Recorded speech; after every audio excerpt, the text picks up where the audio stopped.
Bienvenidas y bienvenidos sean todas y todos a su programa Finanzas a la Carta. El programa que busca aumentar tu inteligencia financiera para que rompamos las cadenas del endeudamiento y pues tengas una vida con más opciones, con muchas más opciones y oportunidades. Recuerda que en este programa hablamos no solamente de deudas y de ahorro, sino que también hablamos de inversión, de emprendimiento, y el día de hoy les traigo un programa muy especial porque hoy vamos a hablar de impuestos. Sí, señoras y señores, de esas cositas que generalmente tenemos que estar muy pendientes y tenemos que estarle reportando a el Servicio de Impuestos del Estado, ¿verdad? En donde el Estado recauda una cantidad de dinero con finalidades específicas. Pero vamos a entender de qué se trata este tema de los impuestos, cómo va todo este tema de declararlo y sobre todo vamos a prepararnos para lo que es la Operación Renta 2024, que ya el próximo mes comienza su proceso inicial de declaración jurada y en 2 meses comenzamos con lo que es la declaración de renta. Un proceso bastante complejo para algunos, pero sobre todo muy importante y que hay que saber llevarlo. Por eso el día de hoy hemos traído un invitado muy especial, a un especialista, para que converse con ustedes, para que converse con nosotros con respecto al tema de los impuestos y al tema de la declaración de renta 2024. Así que le doy la más cordial bienvenida a nuestro set, a el señor Carlos San Martín. Permítanme presentarlo. Él es contador auditor con una maestría en tributaria y él es el gerente tributario de la empresa Auditeris. Carlos, bienvenido, ¿cómo estás? Todo bien, Juan Carlos, muchas gracias por la invitación. Feliz de estar acá tratando de aportar algo con temas de impuestos. Gracias, mira, muchas gracias por aceptar la invitación.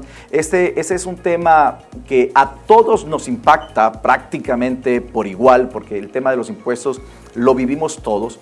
No solamente porque tengamos que declararlo, sino porque cada vez que hacemos una compra o recibimos un pago, de alguna forma está implícito los impuestos por allí, ¿verdad? Entonces decimos, oye, pero ¿cuánto se paga de impuestos y todo lo demás? Así que tú eres una persona con una amplia trayectoria, más de 25 años de trayectoria, y además eres docente de la Facultad de Economía y Negocio de la Universidad de Chile. O sea que eres una autoridad para hablar de estos temas. Bienvenido nuevamente, y para que comencemos, Carlos, primero quiero que le cuentes un poquito a las personas de ti, para que te conozcan un poco, y la pregunta es, ¿quién es Carlos San Martín? ¿Quién es Carlos San Martín? Carlos San Martín es padre, es esposo. Me dedico principalmente a temas de impuestos nacionales, tributación nacional, tributación internacional, área de cumplimiento tributario y también efectuó clases de docencia en universidad y en otros institutos también. Y en otros institutos, claro. Muy bien. Voy a aprovechar toda esa trayectoria como docente que tienes, porque vamos a ir desenmarañando un poco los impuestos de lo micro a lo macro, o de lo macro a lo micro mejor, y comencemos con entender qué son los impuestos, qué es esto a lo que se le llama impuestos. Bueno, los impuestos son principalmente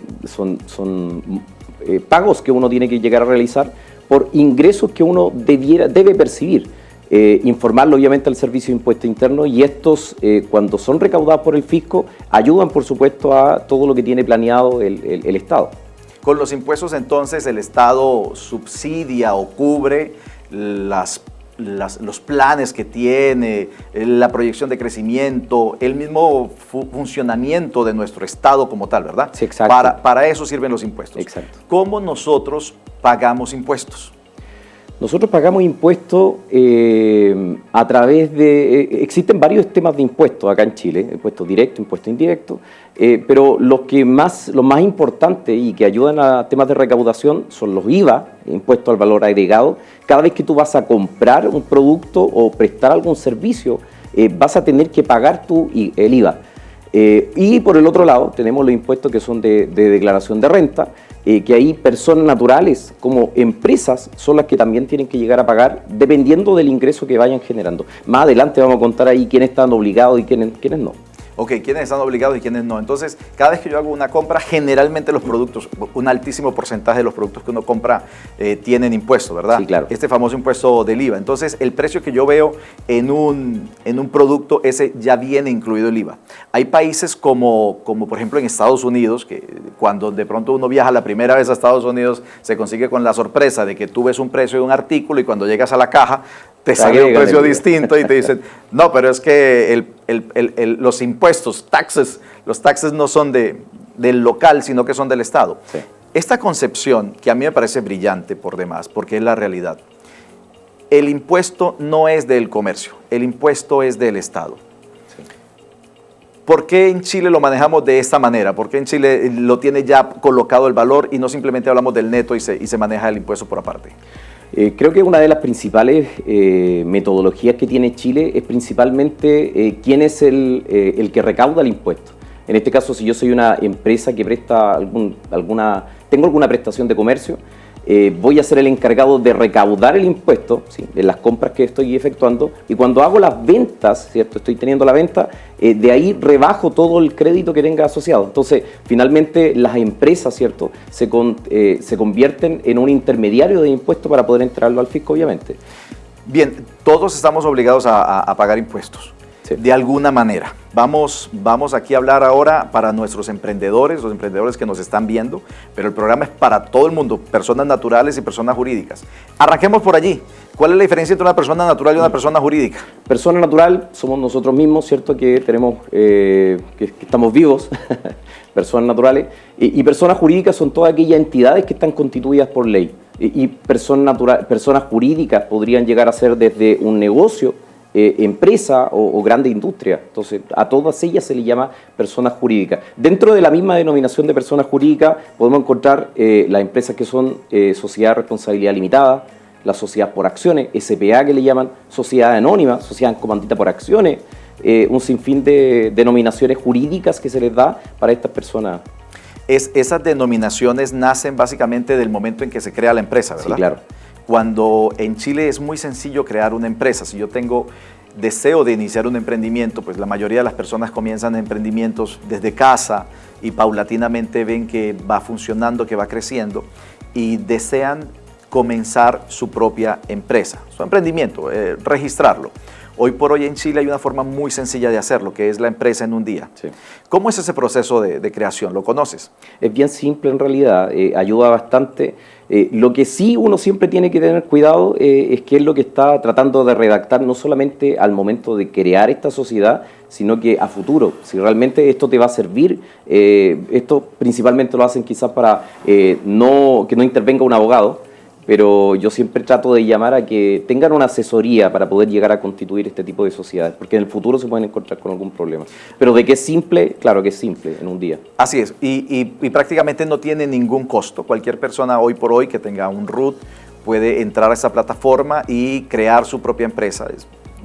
Virtualmente es gratis, pero como tú bien lo dices, Carlos, puede llegar un momento en tener una complicación, sobre todo a la hora de escoger cuál es el tipo de empresa que va a crear. Tú mencionaste algunos tipos de empresas hace unos minutos. ¿Cuáles son? Repítemelos, por favor. Tipo jurídico, empresa, sociedad por acciones.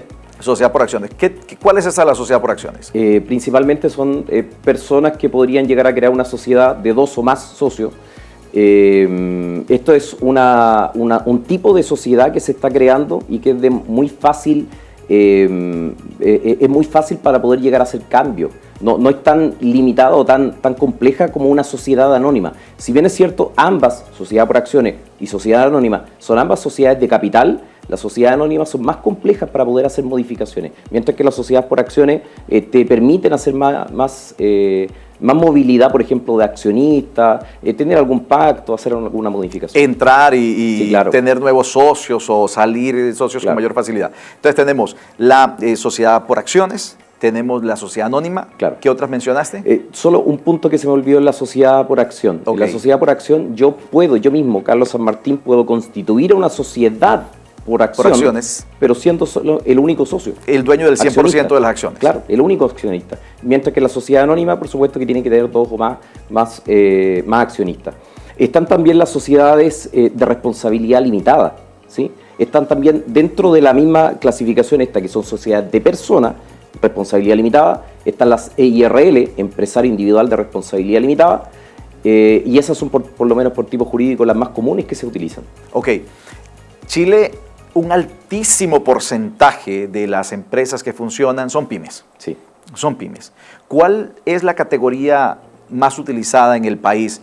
¿La conocerás para saber cuál es la que más utiliza la gente a la hora de crear su empresa? Claro, yo diría que por movilidad, las sociedades por acciones hasta, y digo con conocimiento de causa, hasta el año 2022 fueron las que más se impulsaron para poder ser creadas. Año 2023 empezaron a constituirse nuevamente las sociedades de responsabilidad limitada, pero precisamente por el detalle que nos convoca, ¿cierto?, por temas de impuestos, ya que existían sociedades para ser sociedades de profesionales, ¿cierto?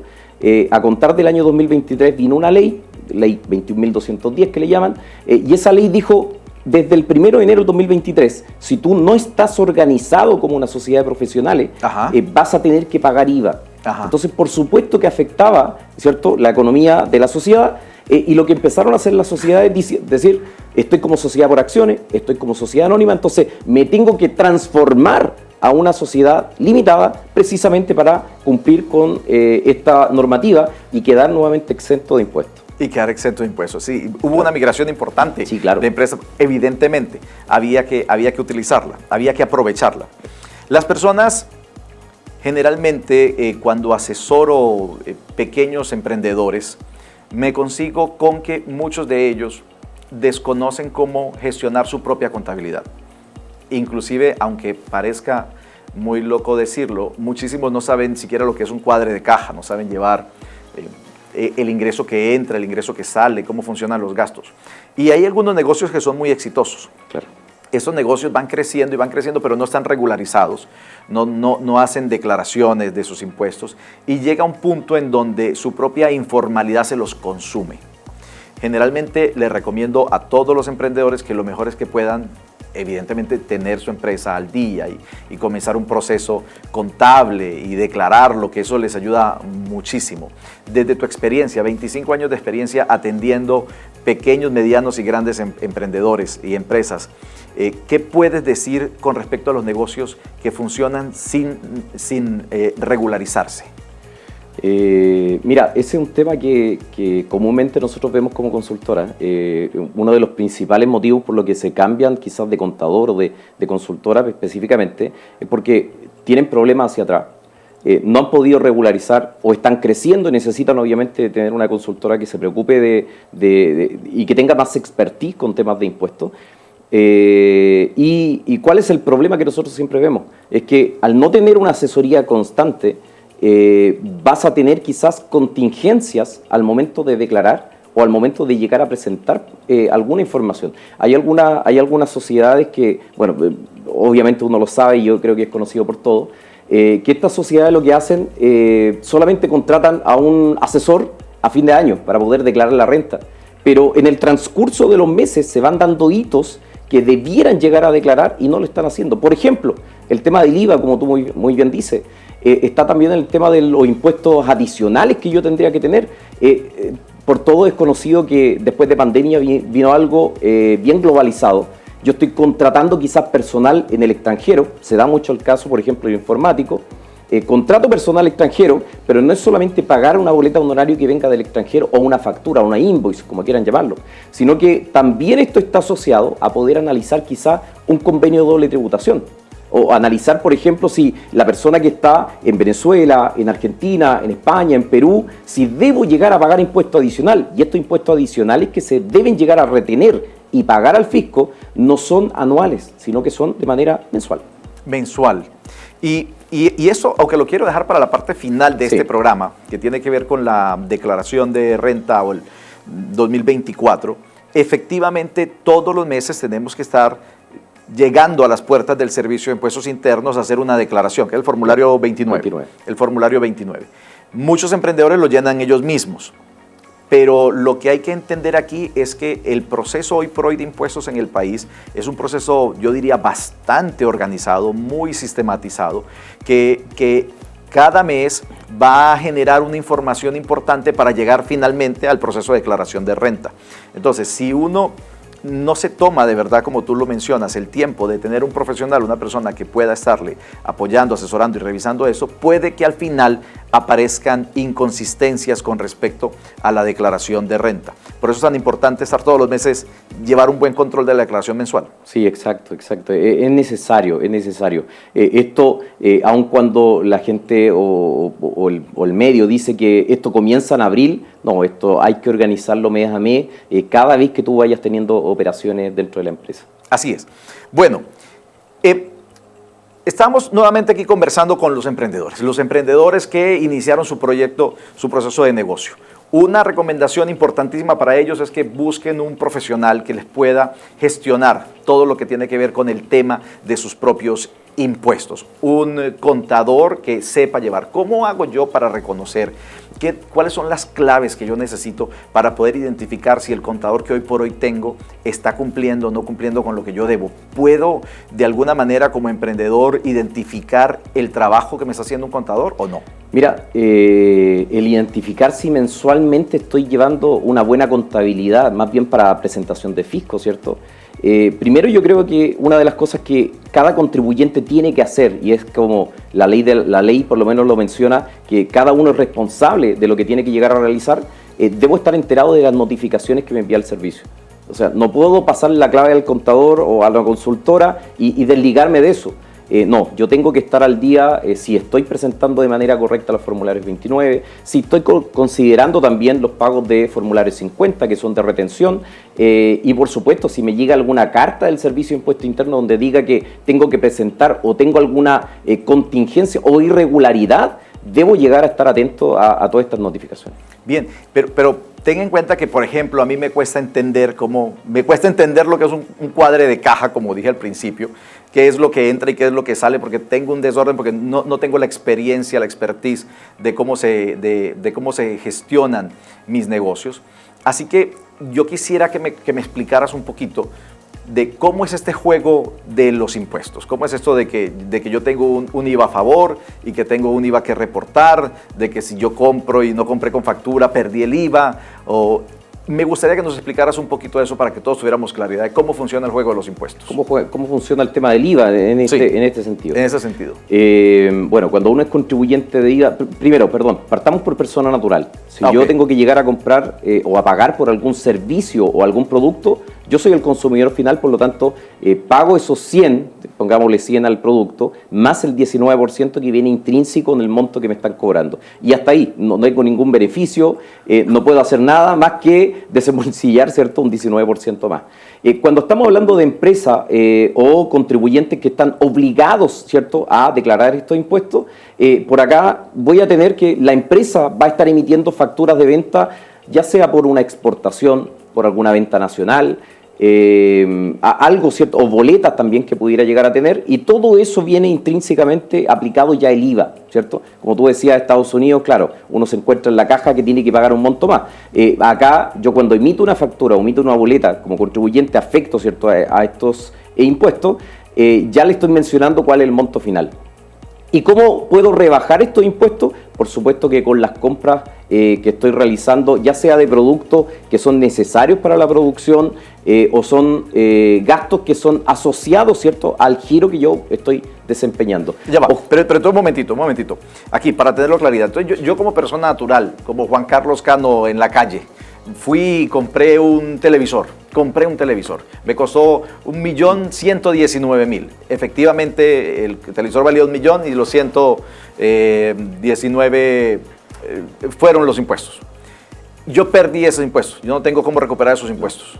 Ese impuesto se da completamente para el Estado. Claro. Pero quien me lo vendió, la tienda, el almacén que me lo vendió, ¿qué pasa con ese impuesto entonces para esa tienda? Porque yo se los pagué, se los entregué a ellos. Claro, ellos como funcionan como intermediarios, tendrían que pagar esos 190.000 pesos y como te decía, de todas las compras van a tener que rebajar ese IVA que están adquiriendo. Y eso obviamente enterarlo hasta el día 12 o 20 del mes siguiente, dependiendo ahí del tipo contribuyente. Entonces, el proceso de rebajar el impuesto tiene que ver con lo que ellos también compren por aparte. Claro. Ellos tienen otras compras que realizaron, sobre las cuales le pagaron el impuesto a otra entidad, a otra empresa, y de allí lo descuentan de las ventas que hicieron y finalmente ese delta es lo que se le entrega al Estado. Entonces todos los meses lo que hacen las compañías es devolverle al Estado un impuesto que ellos mismos recaudaron. Exacto, exacto. Esa es como la analogía que uno tiene que llegar a hacer. No puedo yo pensar como contribuyente afecto a IVA que ese impuesto, ese monto es mío. Eso solamente nosotros participamos como recaudadores para poder entregarlo al fisco. Y ojo con esto también, porque uno podría decir, yo compro, rebajo y pago el impuesto que me corresponda por mis ventas. Pero también ahí uno tiene que hacer una revisión. Por ejemplo, lo que la misma ley de la renta menciona es que yo debo tener gastos asociados, ¿cierto? Y que estoy comprando mensualmente, por supuesto, pero que estén relacionados con el giro de mi negocio, ¿sí? Porque si usted compra algo que no esté relacionado con el giro, eso en una posterior fiscalización, por supuesto que el servicio puede decir que esto es un gasto rechazado. Y ahí nos vamos ya con temas de renta que no es lo que estamos conversando, pero por supuesto que es una contingencia que voy a tener y que no va a saltar en el momento cuando yo estoy comprando, sino que en una posterior fiscalización. Ok, maravilloso, Carlos, lo que me estás diciendo. Me encanta esta parte, que hayamos llegado a este punto, porque aquí aparecen algunos errores que cometen los emprendedores. Por ejemplo, error número 1, tengo mi emprendimiento, me está yendo muy bien con el emprendimiento, estoy facturando, está llegando dinero, me está quedando ganancia y entonces yo decido comprarme un auto. Y me compré un auto último modelo, pero este auto se convirtió finalmente en un gasto adicional para mí, porque el combustible, porque los seguros, porque todo lo que tiene que ver con el auto lo tengo que pagar yo. A diferencia de si podemos comprar un auto para la empresa, que le sirva a la empresa, que sea acorde al rubro de la empresa, y evidentemente hay una lista de autos específicos que uno puede declarar para la empresa, y de esa manera poder aprovechar en el uso, obviamente, del día a día de la compañía, poder aprovechar el combustible, los repuestos y todo lo demás. ¿Tienes en mente algún otro ejemplo de gastos que no se aprovechan por simplemente no ir acordes con el modelo de negocio? Bueno, tú lo mencionaste, el tema de los vehículos es un tema principal que siempre se usa. Vehículos, station wagon, similares, SUV, ¿cierto? No puedo utilizar nada de eso porque si no resulta ser un gasto rechazado. Cuando yo compro cosas para la casa y no son realmente para la empresa, por supuesto que eso también es un gasto rechazado. Y ojo con esto, porque cuando no estamos frente a gastos rechazados, hay distintos tipos de gastos rechazados. No me quiero extender con esto, pero quiero ser bien simple.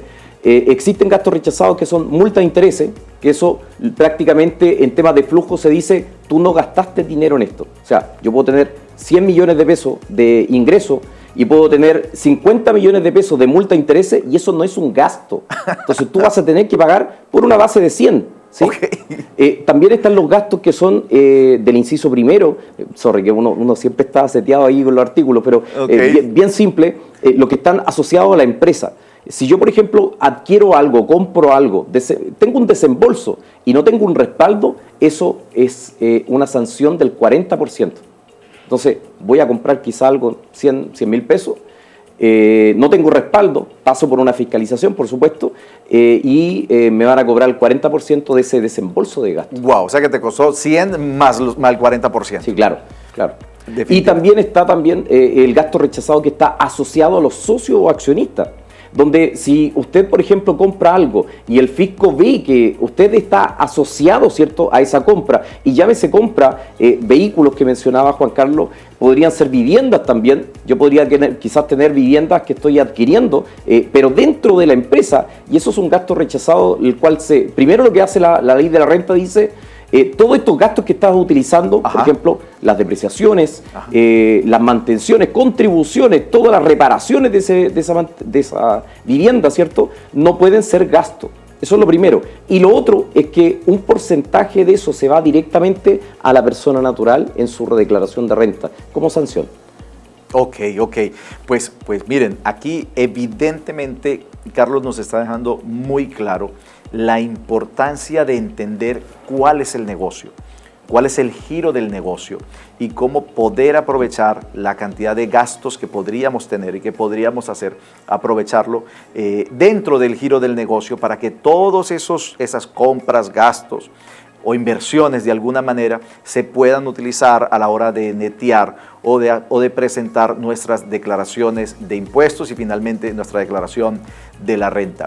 Esta inteligencia que uno tiene que tener como empresario y a veces como persona jurídica, definitivamente es esencial para poder optimizar, porque aquí se trata de optimizar, de hacer las cosas bien como corresponde, porque las reglas están claras, complicadas, ¿verdad, Carlos? Las reglas tributarias son muy complicadas porque hay mucha cosa y cambia mucha cosa, pero hay que saber optimizarlo. Por eso yo recomiendo firmemente siempre contar con la asesoría de un buen contador.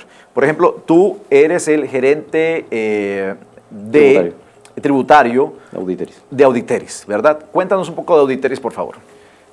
Auditeris presta servicios de consultoría en varias áreas, área tributaria, área legal, área laboral, y llevar el outsourcing contable. Y también tenemos un área de tesorería que manejamos ahí, la complicación de repente para algunos emprendedores que se dedican solamente al negocio y dejan de lado esto. Bueno, nosotros también apoyamos con esto. Empresas que son extranjeras y que quieren instalarse en Chile también tenemos una área de International Desk, entonces es bien completa la consultora y los profesionales que trabajan ahí siempre tratan de ayudar, que seamos un partner realmente para todos estos problemas que otros lo ven como problemas, nosotros podemos llegar a entregar esta solución.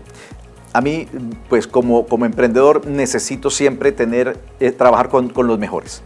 Ustedes hacen parte de ese equipo. ¿Cómo uno contacta a Auditeris antes de que nos vayamos a comerciales? Antes que nos vayamos a comerciales, bueno, la página www.auditeris.com. No sé si después podemos dejar ahí algún... Ahí va a aparecer, ya, acá la página, no hay problema. Pero ahí se contactan, hay un área comercial también dispuesto ahí a poder, primero, canalizar el problema que están teniendo y por supuesto después contactarlos con alguna persona que está dentro de la corporación y que le puede ayudar obviamente en este tema. Muy bien.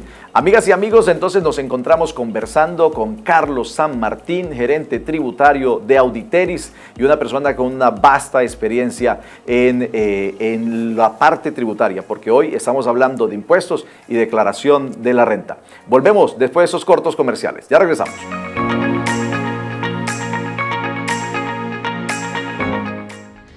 En Joyería Aurus apostamos por la conservación del medio ambiente y los recursos naturales, diciendo no a la explotación minera.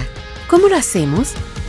Las joyas que no son recompradas pasan a una etapa de resolución, donde son fundidas y transformadas en oro laminado, materia prima fundamental para el proceso de fabricación, para así llegar a nuestras vitrinas como un producto totalmente nuevo y amigable con el medio ambiente. Por esto, contamos con nuestro sello de compromiso EcoGold.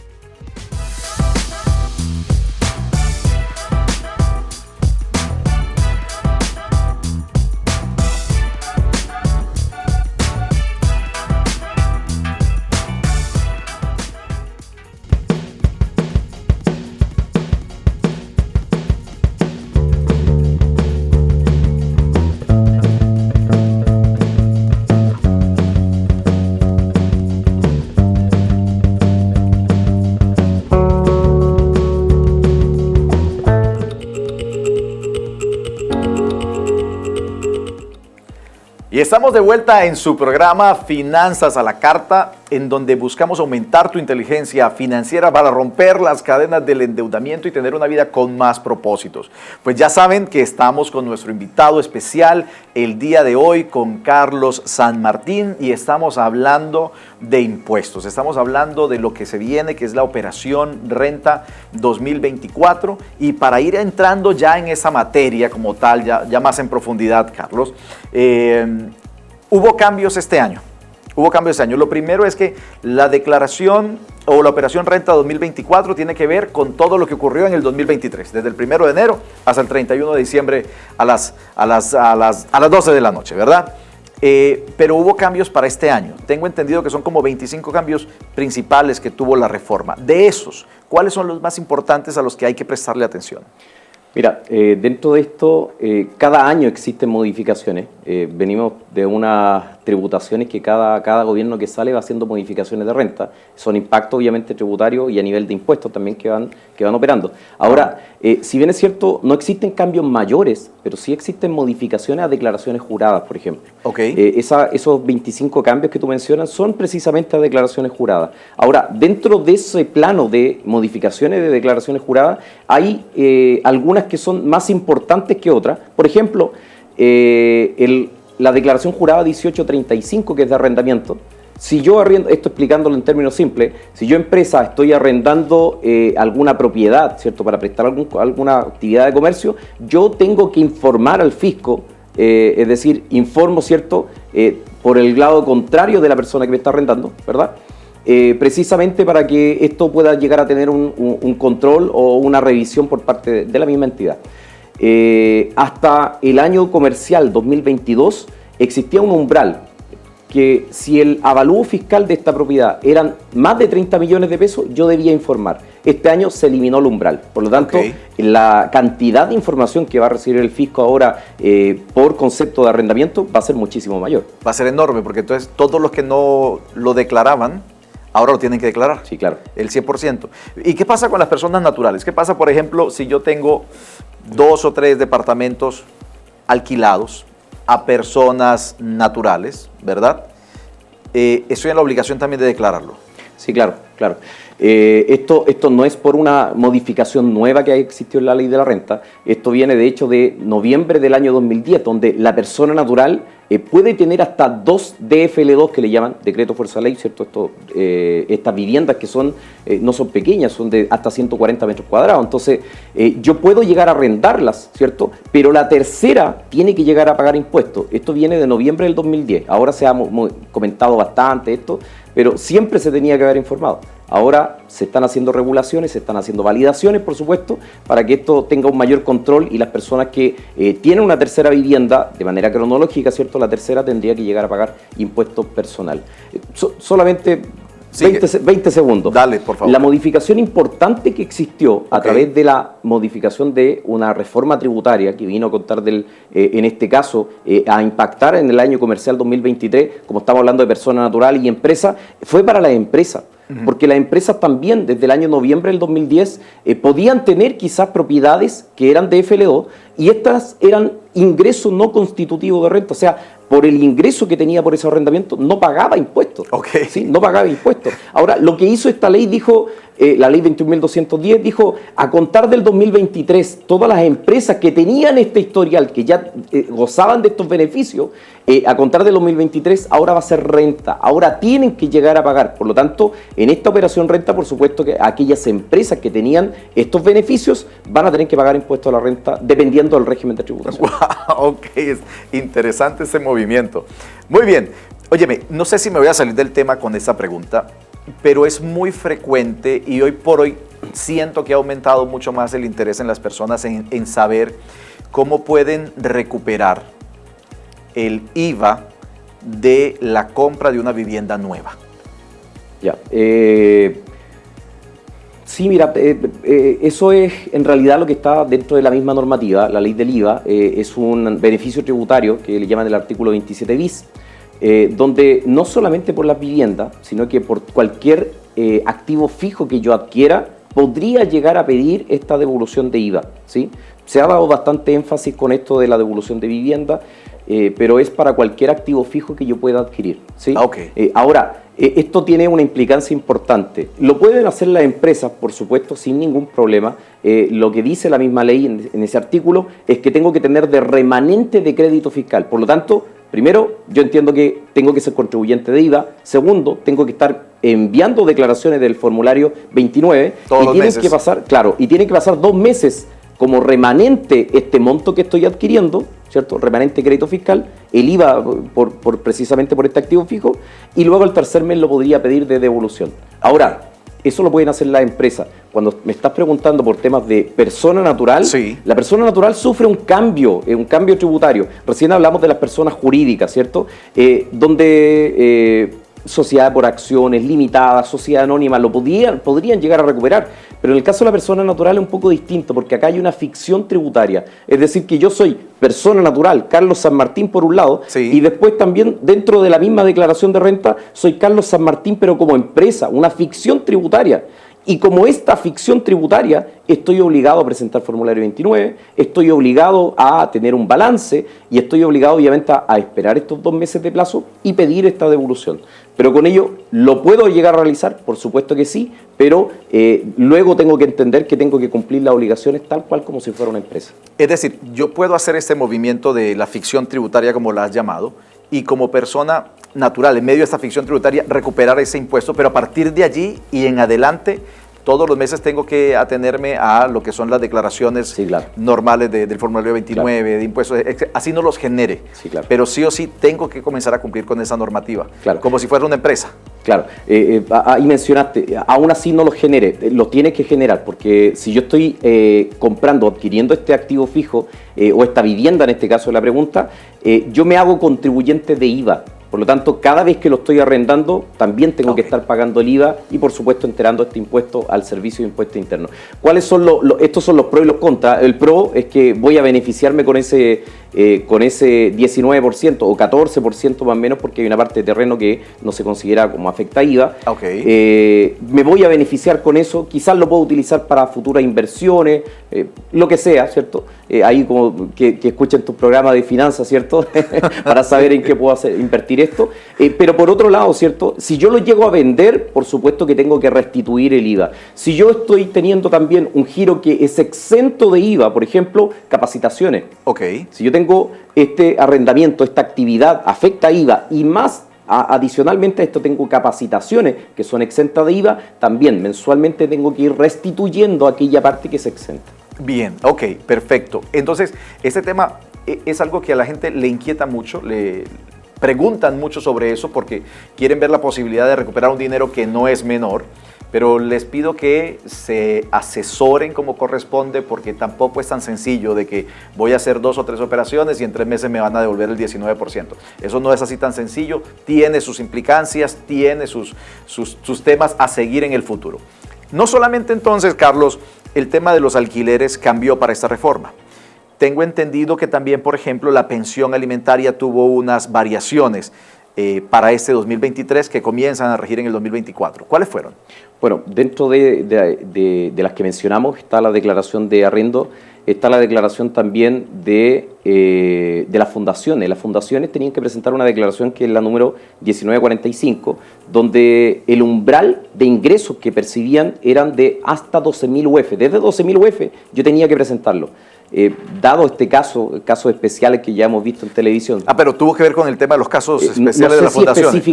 No sé si específicamente, pero salió justo en este tiempo, entonces algo te quiere decir. Ya bajaron el umbral de 12.000 UF, bajaron a 4.000 UF. De 12.000 a 4.000. Claro. Wow, entonces, 2/3 bajó el umbral. Sí, claro. Entonces, ahora, cada fundación que tiene ingresos recuerden que pueden tener por aportantes, ¿cierto? Por donaciones o por sus mismos ingresos que pudiera llegar a generar, si es que tiene más de 4.000 UF, está obligada a presentar esta declaración también al fisco. Hay muchas fundaciones, o por lo menos muchas fundaciones salieron a la luz durante el 2023 con todos los casos que pudimos ver, así que está muy interesante que haya bajado tanto para que haya un mejor seguimiento a los dineros que se mueven por allá, que son muchos. Y te preguntaba por el caso de Papito Corazón. De los aportantes, claro. En este caso también, varias modificaciones de declaraciones juradas existieron por esto, de las pensiones de alimentos. Estas pensiones de alimentos, lo que se hace prácticamente hasta el año 2022, si yo tenía una devolución de renta, ¿cierto? Aquellos que obviamente judicialmente no querían llegar a pagar por ABC motivo, me descontaban de la misma declaración de renta si yo tenía devolución. O, por ejemplo, si yo era independiente, prestaba servicio a través de boleta de honorario, también me descontaban a través de esas retenciones, ¿cierto? A contar del año comercial 2023, se hacen muchas modificaciones a ciertas declaraciones juradas, precisamente para ir más allá, no solamente de las declaraciones de renta, sino que también, si tú tuvieras inversiones, por ejemplo, depósito a plazo, si tuvieras fondos mutuos, también esta ley podría ir a buscar aquellos saldos. impuestos. O, por ejemplo, si tuviera esto AFP, ¿cierto? Las cotizaciones previsionales obligatorias, también, si es que hay alguna, está establecido judicialmente que me tienen que llegar a cobrar, también van a ir a buscar esos fondos. A ver, vamos a ir despacio con esto. Eso significa que si una persona tiene una demanda judicial por alimentos, no está respondiendo y no está pagando, o sea, tiene una deuda ya establecida, a partir de este momento, el Estado puede ir y buscar sus ahorros previsionales, por ejemplo, sus depósitos a plazo, o sus inversiones, o sus devoluciones, o las boletas de las boletas que genera. De allí puede el Estado decir, ven acá que tú debes este dinero, lo voy a retirar y se lo voy a pasar a la persona a la que lo debes. Sí, claro, en términos simples sí, es así. Wow, bueno, pero eso me parece muy interesante porque hay un niño que está esperando que se le cumpla con eso. Estas modificaciones entonces que vienen para la reforma tributaria nos hace de alguna manera tener que estar, evidentemente, siempre, todos los años, estar muy pendiente a lo que se va a declarar y cómo se va a declarar. La declaración de renta comienza ahora en marzo. ¿Qué es lo primero que se viene en marzo? El proceso completo de declaración, si bien es cierto, la declaración de renta parte el 1 de abril, pero antes de eso ya tenemos que empezar a presentar algunas declaraciones juradas. Declaración jurada, las más comunes, declaración de arriendo, declaración de honorarios, de sueldo, de dividendos que puedan llegar a percibir, inversiones, que esto mismo que estamos conversando recién, inversiones que también las instituciones financieras tienen que presentar. Entonces, esta operación renta no parte en abril, sino que parte en marzo, con aquellas informaciones, y estas informaciones, por supuesto, que van a ser de información de ingreso, información de beneficio, de créditos que podría llegar a tener tanto empresas como personas naturales, y que parte precisamente en marzo, con los cruces que se hace para lo que viene ya de operación renta. ¿Qué pasa si yo en marzo no hago esa declaración jurada? Voy a tener muchas contingencias cuando haga mi declaración de renta. Como esto está con ciertos hitos, tengo que partir con declaraciones juradas, luego tengo que seguir, ¿cierto?, con mi declaración de renta. Si se cumple el plazo de declaración de renta y solo declaro, recuerden que ahora el Servicio de Impuestos Internos te da la opción de poder llegar a declarar. Pero si yo no cumplo con todas estas declaraciones juradas, mi declaración va a estar errónea. Y por supuesto, si me tocaba pagar, voy a tener que pagar fuera del plazo, más multa e intereses. O se me quedó algún ingreso fuera, también voy a tener que pagar fuera con multas e intereses. Así que lo mejor es estar preparado para comenzar con la declaración jurada que se viene ahora. Bueno, muy bien, estamos, mis amigas y amigos, con Carlos San Martín conversando de lo que son los impuestos y lo que se viene, que es la operación renta o la declaración de renta 2024. Carlos, te voy a invitar a que disfrutemos de este delicioso café de Tres Cordilleras, uno de nuestros patrocinadores. Okay. Este café es un café de especialidad, para que sepas. ¿Te gusta el café? Está bueno, sí, me gusta. Está muy bueno.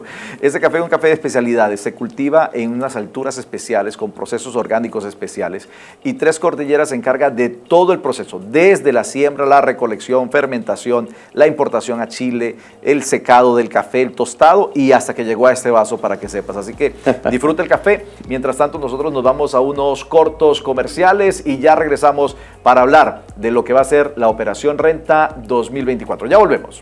Gracias.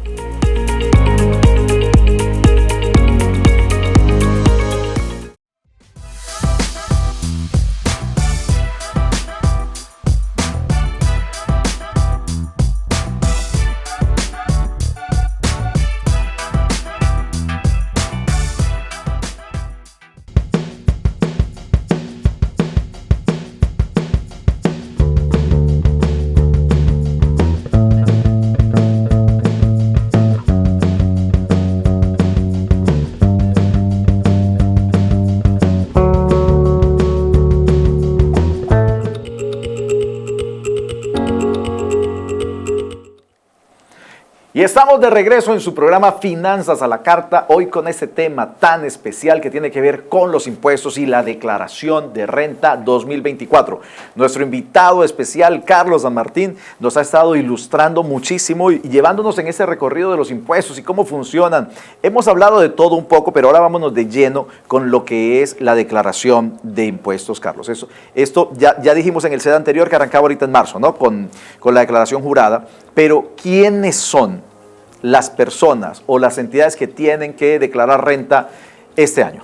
Bueno, primero, como persona natural, Si yo solamente tengo sueldos, independiente del monto que yo esté percibiendo, si solamente tengo sueldos, no estoy obligado, la ley de la renta no me obliga a presentar una declaración de renta. Eso es lo primero. Si yo solo tengo sueldos. Solo tengo sueldos. O sea, yo trabajo por una empresa, solamente para esa empresa y solamente tengo sueldo. Estamos hablando de remuneraciones, no boletas honorarios. Ok, remuneraciones, pero quiero preguntarte, suponte que yo solamente tengo un empleador, solamente recibo sueldos y me dio por abrir un depósito a plazo.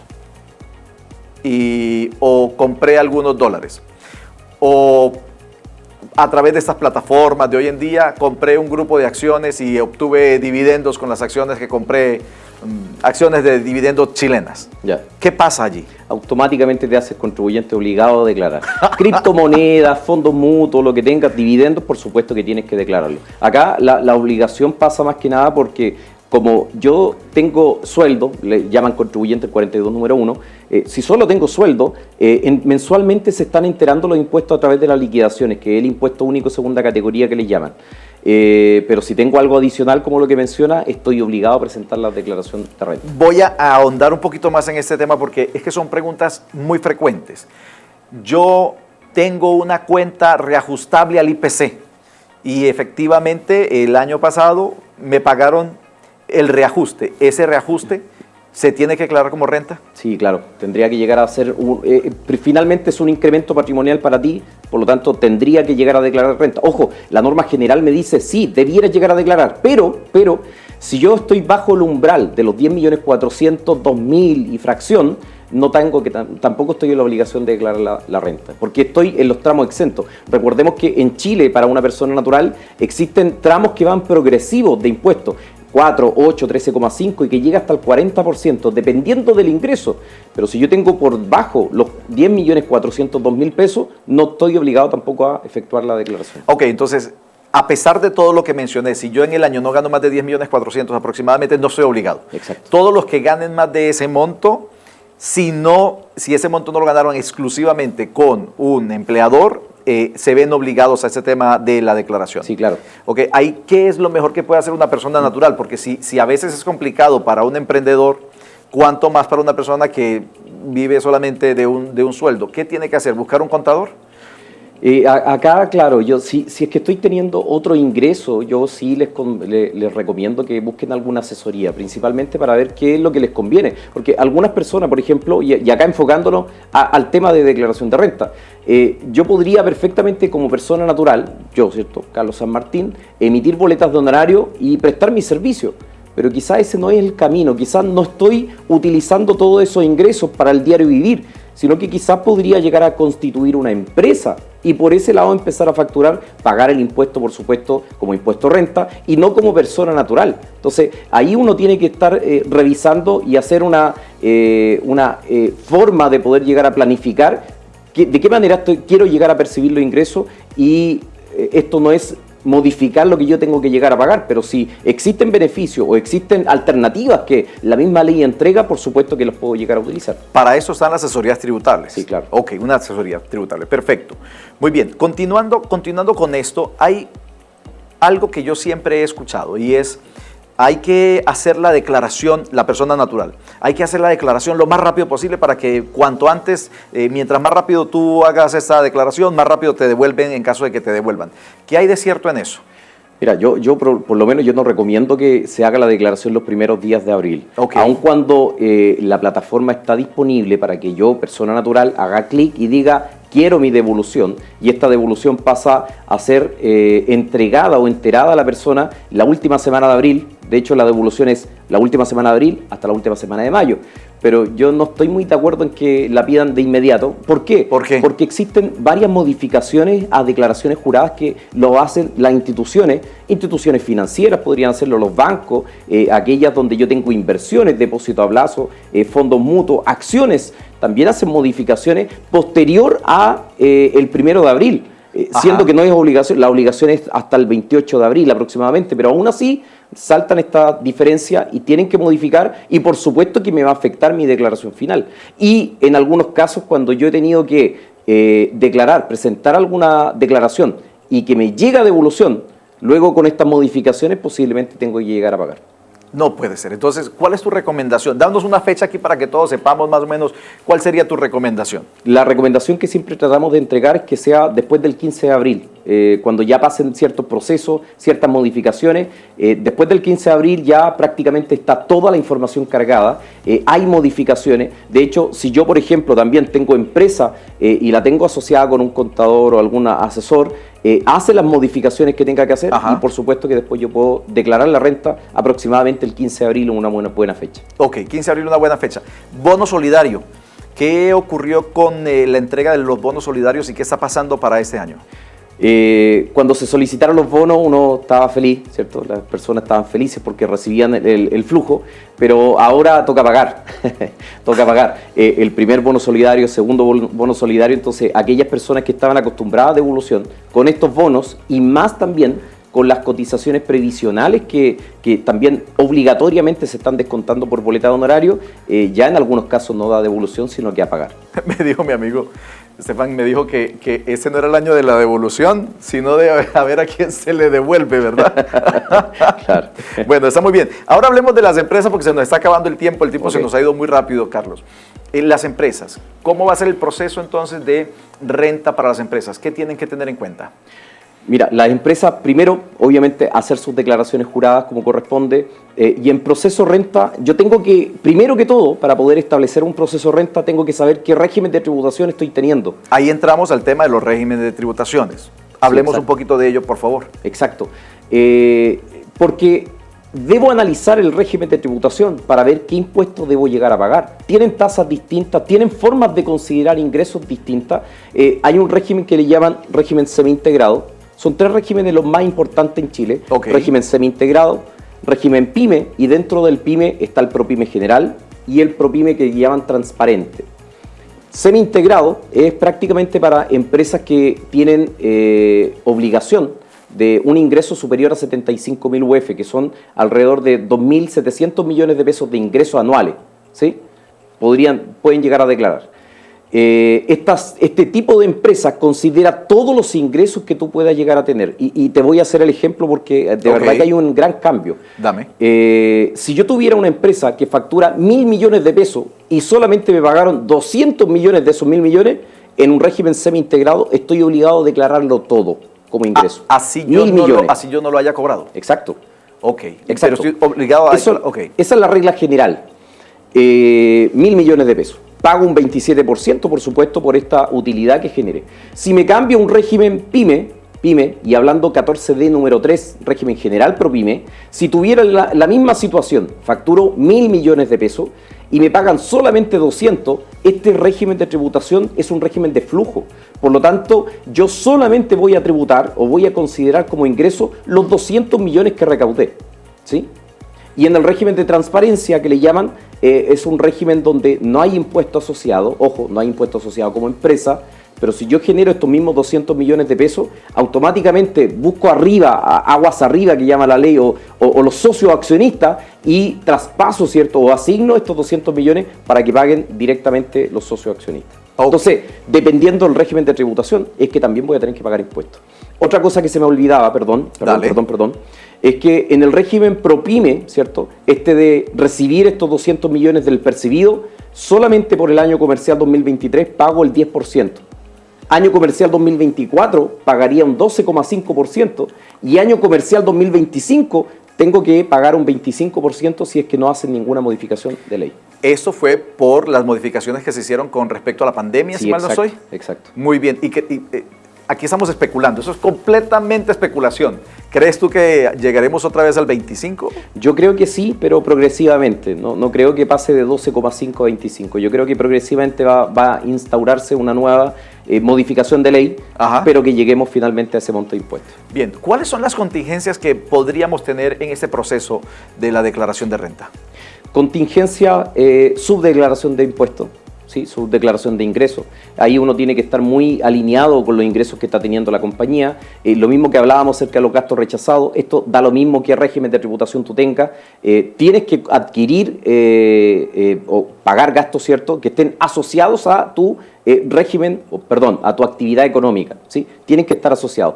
Y un último comentario quizás acá, yo podría quizás ser un comerciante, un distribuidor, y quizás después me quiero dedicar también a una consultoría y quiero hacer una preparación de informe, consultar algo específico, y voy a tener gastos quizás alocados de otras cosas que no están dentro de mi giro. Pero la misma normativa ahora, a contar del 2020 en adelante, permite que yo pueda tener una nueva línea de negocio, tenga quizás una proyección, no ingresos, sino que una proyección de ingresos, y aún así estos son gastos aceptados dentro de la compañía. Oye, me hiciste pensar con esa aclaración que nos acabas de hacer en las personas que están vendiendo, por ejemplo, por plataformas o marketplace como Mercado Libre, como Yapo. Me vinieron a la mente por algún motivo. Son personas que trabajan, viven del sueldo, pero aparte de eso comenzaron a generar algunas luquitas por ahí, por esas plataformas. ¿Tú crees que eso también les afecta en algo lo que tiene que ver su tributación o su declaración de renta? O sea, partimos de la base general que cualquier incremento patrimonial en Chile tiene que tributar. Entonces, aun cuando no sean informadas al Servicio de Impuesto Interno, porque algunas plataformas no son chilenas, ¿cierto? Yo también, como contribuyente, estoy obligado a declarar esta renta. Muchos no la hacen, por supuesto, pero estoy obligado. Pasa con el tema de las criptomonedas, entonces es una obligación. Y un último punto que quería comentar, para que no se me fuera, quería comentar acerca de las personas naturales. Hay personas naturales que no están obligadas a declarar la renta.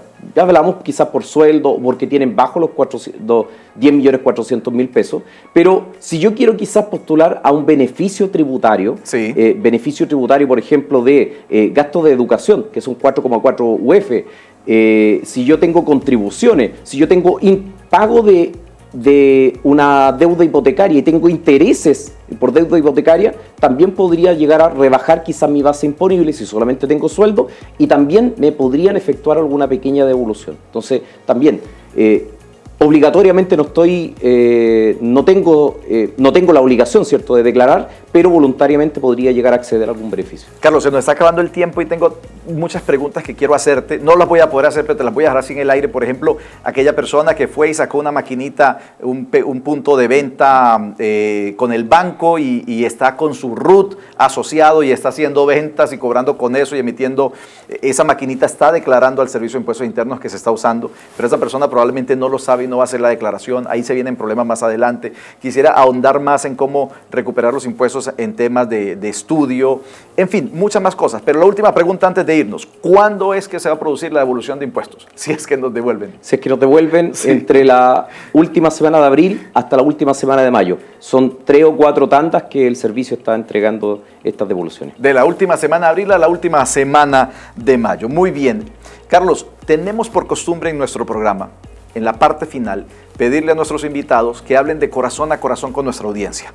Ya sabes que esta es tu cámara, entonces lo que quiero pedirte es, en un minuto, ¿cuál sería el mejor consejo que tú puedes darle a las personas naturales, a las pymes, a los emprendedores con respecto a esto de los temas de los impuestos? Bueno, de corazón a corazón, instrúyase en el tema de los impuestos. Si bien es cierto, hay muchas modificaciones tributarias que han ocurrido en los últimos años, es necesario que usted esté entendiendo cómo funcionan los impuestos, qué debo llegar a declarar, qué debo llegar a presentar.